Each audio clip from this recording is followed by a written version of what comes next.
This is The Scoop for Thursday. I'm Lisa Marzilli with the WMNF News headlines.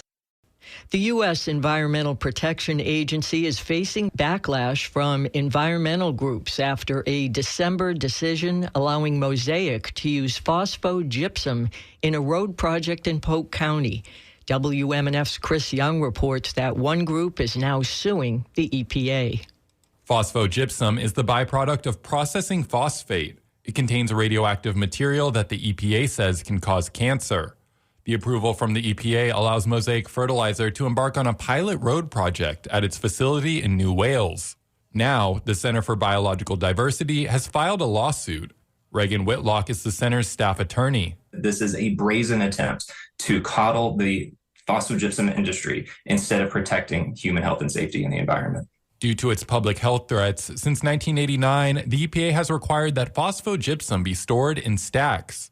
Now, Whitlock calls the decision to use it in roads contradictory and risky. The EPA is now turning back the clock on its own independent consultant's findings that this presents an unacceptably high cancer risk. He encourages those concerned to reach out to their legislators and representatives. An EPA spokesperson told WMNF they do not comment on current or pending litigation. Chris Young, WMNF News. 7 Broward Sheriff's Office employees have been placed on administrative leave amid investigation into a triple murder in Tamarack. 10 Tampa Bay reports Nathan Gingles was charged with 3 counts of first-degree murder, including of his wife, and is being held in the Broward County Jail without bond. Speaking at a press conference yesterday, Broward County Sheriff Gregory Toney said that investigations leading up to the deadly shootings could have put Gingles behind bars before the tragedy occurred. It is clear, based on the preliminary information I've been able to acquire so far from our investigators within the Office of Inspector General and Internal Affairs, we fell short on this one. We fell short in a response in terms of how some of the patrol personnel had documented certain facts related to calls going back to December. It's clear that some of the investigative practices conducted by detectives was also a shortfall.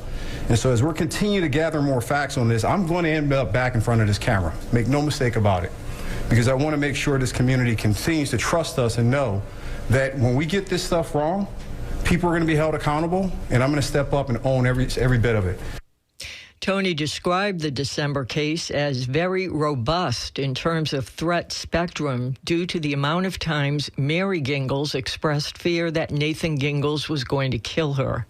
He cited 7 members of his agency that had some involvement with the investigation, predicting that there will be firings. Toney added, "When we rectify the situation, I'm going to send the fear of God amongst this entire agency to make damn sure we don't do this again."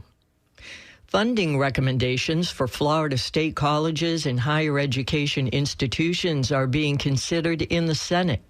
WMNF's Faith Montalvo reports on how this funding model was developed.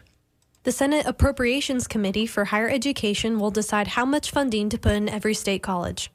The recommendations for this funding consider enrollment growth, credential completion, and program costs. Catherine Hebda is the chancellor at the Florida Department of Education, overseeing the Florida college system. She presented an overview of the model to the committee on Wednesday morning.